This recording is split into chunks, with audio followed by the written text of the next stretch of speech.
Right. Yeah, Thank thank you, Mr. President. As of now, Mr. President, Antonio Trillanes and some NBI operatives are still at the library, Mr. President. May I move that the Sergeant at Arms remove these people from the vicinity of the Senate? Mr. President,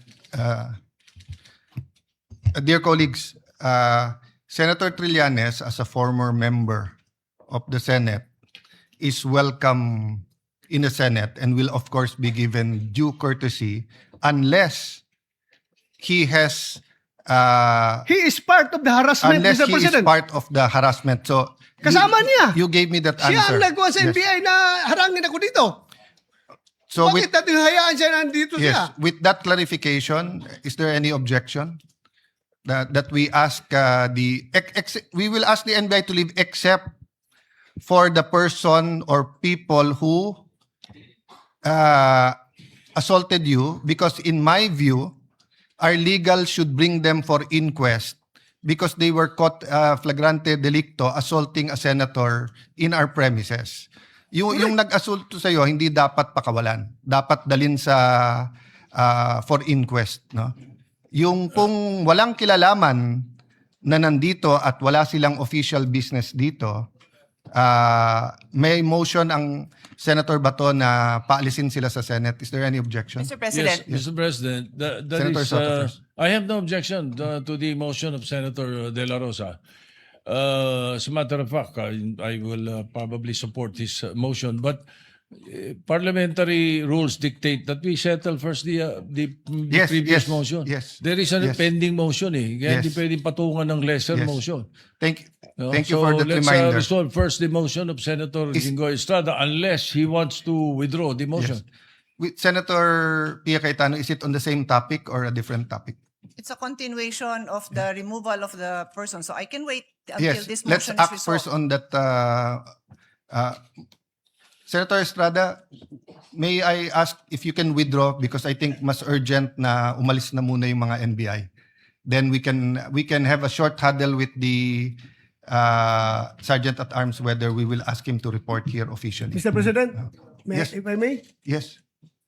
sana bago sila paalisin, i-identify muna natin yung mga Exactly. nagharang sa akin at i-inquest natin. Y- Yes. Kapailan natin ng kaso. Bago sila paalisin dito lahat. Dahil para tayong king queen dito. Yes. In-assault na tayo dito sa ating opisina. Tapos walang mangyari. Paalisin lang natin. We have to arrest them. Yeah, let me clarify, Senator Bato. That's my point a while ago. Papaalisin yung mga walang kilalaman sa pag-assault sa iyo. And Correct. that is not limited to those who threw punches or wrestled you. Meaning, if they are in conspiracy together in trying to prevent you from attending the I session, am sure Trillanes is involved, Mr. President. then Andyan siya eh. then Kasama sila. my suggestion is to consult with the legal and to bring them for inquest. No, but before that, I will follow the suggestion of Senator Soto. Can we first dispose or withdraw muna?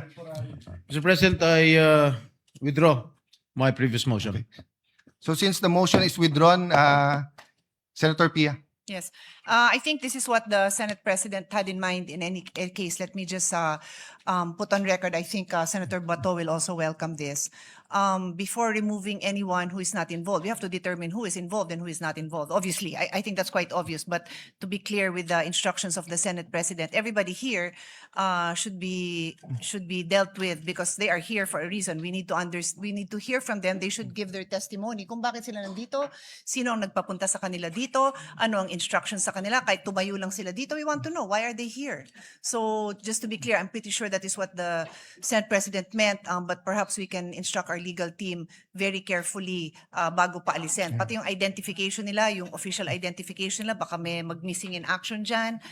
We just want to be clear that everyone who even witnessed, even if they were just a witness, we would want to have access to them, Mr. President. Thank you. Let me clarify. No? If the committees themselves can hold in direct or indirect contempt unruly guest, may they be witnesses, may they be our employees or whatsoever, basta't non-members ng Senate, lalo na pwedeng mag-direct or indirect contempt dito sa Senado.